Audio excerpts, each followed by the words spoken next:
Hello student, स्वागत है आपका हमारे यूट्यूब चैनल पर। आज का हमारा टॉपिक है वो क्लोरीन गैस बनाने की प्रयोगशाला विधि के ऊपर है। यानी क्लोरीन गैस की प्रयोगशाला विधि किस तरह होती है आज हम उसमें पढ़ेंगे। एक ऐसी ट्रिक बताऊंगा जो आपको भूलेंगे नहीं। आप वीडियो को लास्ट तक देखें और अच्छी तरह समझें। तो चलिए शुरू करते हैं प्रयोगशाला विधि। यानी प्रयोगशाला विधि क्या होती है। यानी मैग्नीज डाइऑक्साइड MnO2 की क्रिया सांद्र HCl से H2SO4 की उपस्थिति में कराई जाती है तो क्लोरीन गैस प्राप्त होती है। इस तरह से हम इसकी डेफिनेशन को लिख देंगे। अब इसकी जो है ना हम समीकरण को समझते हैं। अगर समीकरण आपने सही करके समझ ली तो आप इसे भूलेंगे नहीं कभी। तो समझते हैं इसकी समीकरण को। यानी MnO2 यानी मैग्नीज डाइऑक्साइड, यानी मैग्नीज डाइऑक्साइड की क्रिया किसके कर रहे हैं, HCl के साथ। यानी मैग्नीज डाइऑक्साइड की क्रिया HCl के साथ सांद्र H2SO4 की उपस्थिति में करने पर क्या मिलता है, मैग्नीज डाइक्लोराइड मिलता है। यहाँ से हमने Mn लिया और यहाँ से Cl2 लिया, यानी मैग्नीज डाइक्लोराइड बन गया।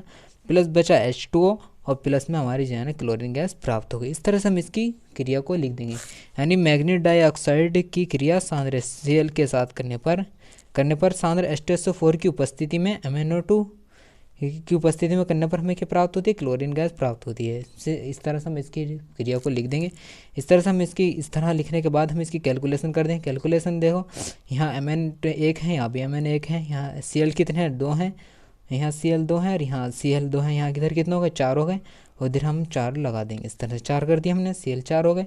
यहाँ H कितने हैं, यहाँ 4 हैं, यहाँ कितने H2, 2 नहीं 4 से, यहाँ कितना होगा, यहाँ भी 4 है। इस तरह से हम इसकी कैलकुलेशन करके इस दोनों को से बराबर कर देंगे। इस तरह हम इसकी जो है ना परिभाषा को लिख देंगे प्रयोगशाला विधि डाल के। इस तरह हम इसे कर देंगे।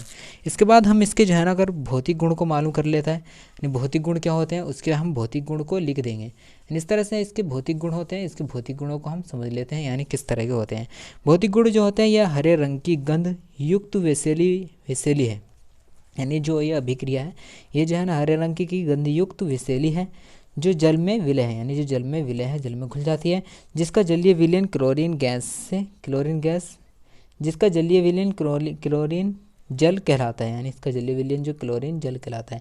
इस तरह से हम इसके भौतिक गुणों को लिख देंगे। आप अच्छी तरह से इसके समझते रहें, वीडियो को अच्छी तरह देखते रहें। इस तरह के बाद हम इसके रासायनिक गुण को पढ़ते हैं। यानी रासायनिक गुण किस तरह होते हैं, इसके रासायनिक गुण भी मालूम कर लेता है समीकरण में। समीकरण के साथ इसके रासायनिक गुण भी मालूम कर लेता है। रासायनिक गुण किस तरह होते हैं, यानी सूक्ष्म बुझे हुए चूने पर, यानी जो सूक्ष्म बुझा हुआ चूना क्या CaCl2H जो होता है, यानी सूक्ष्म बुझे हुए चूने पर Cl2 गैस प्रवाहित करने पर विरंजक चूर्ण यानी ब्लीचिंग पाउडर हमें देता है। यानी हम इसकी जब सूक्ष्म बुझे हुए चूने के साथ क्रिया करते हैं क्लोरीन की, तो हमें क्या प्राप्त होता है, ब्लीचिंग पाउडर होता है, यानी प्राप्त होता है, यानी विरंजक चूर्ण हमें प्राप्त होता है। किस तरह होता है, वो इस तरह होता है। यानी क्लोरीन की गैस यानी Cl2 की हम क्रिया किस साथ कर रहे हैं, यानी बुझे हुए चूने के साथ, यानी CaOH इसके साथ हम जो क्रिया करी तो हमें क्या मिला, CaOCl2 मिला। यानी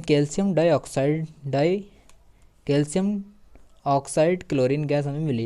यानी कैल्शियम ऑक्साइड क्लोरीन डाइक्लोराइड हमें जो है ना ये पदार्थ मिला है। प्लस में H2O हमारा निकल गया।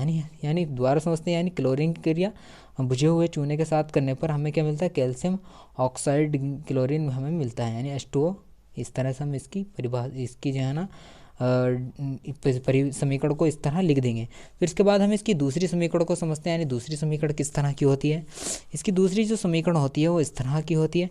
यानी यह NH3 की अधिकता में, यानी जो NH3 की अधिकता में NH4Cl तथा N2 देता है। यानी जो है क्लोरीन जो है हमारी NH3 की उपस्थिति में, यानी NH3 के साथ जो हम क्रिया करेंगे तो हमें क्या मिलता है, NH4Cl तथा N2 देता है। यानी जो ये इस तरह से हमें ये पदार्थ देता है। इसके हम समीकरण को देख लेते हैं। यानी NH3 की उपस्थिति में, यानी NH3 की उपस्थिति में क्लोरीन की क्रिया करने पर हमें क्या मिलता है, NH4Cl मिलता है प्लस N2 मिलता है। जिस तरह से हमने इसमें परिभाषा में इस तरह लिखा था। यानी NH3 की उपस्थिति की अधिकता में क्लोरीन गैस की क्रिया करने पर हमें NH4Cl मिलता है और N2 मिलता है। इस तरह से हम इसके दूसरे जो है ना समीकरण को इसकी लिख देंगे इस तरह से। इसकी रासायनिक समीकरण मालूम कर लेता है कि इसकी रासायनिक समीकरण दे दिए, या क्लोरीन के किसी के साथ अभिक्रिया लिखिए, इस तरह से पेपर में मालूम कर लेता है। तो इस तरह से हम इसकी क्लोरीन की के साथ ही किसी भी अगर मालूम करता है तो हम अपने इन दोनों में से आप किसी की लिख दें, यानी फ्रेंच चूर्ण के साथ में लिख दिए, फिर यानी NH3 के साथ में कर दी। इस तरह से हम इसकी परिभाषा इसकी जो है ना समीकरण को लिख दें। इसके बाद हम एक और समीकरण को समझ लेते हैं, यानी इसमें 3 मालूम कर ले या 2 मालूम कर ले, कितनी मालूम कर ले, अधिकतम तो जो 2 मालूम करता है। तो अगर 2 भी मालूम कर ले तो आप इन दोनों में तीनों में से आप तीनों में से किसी 2 को लिख देना।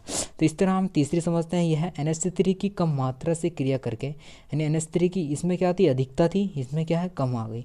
या NH3 की कम मात्रा से क्रिया करके विस्फोटक NH3 देता है, यानी विस्फोटक NH3 देता है।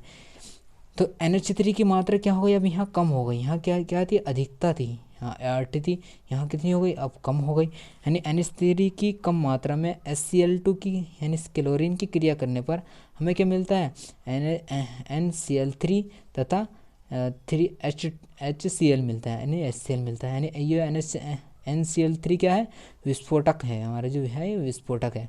इस तरह से हम इसकी दूसरी परिभाषा को लिख देंगे, जो बहुत ही सिंपल सी मोस्ट है।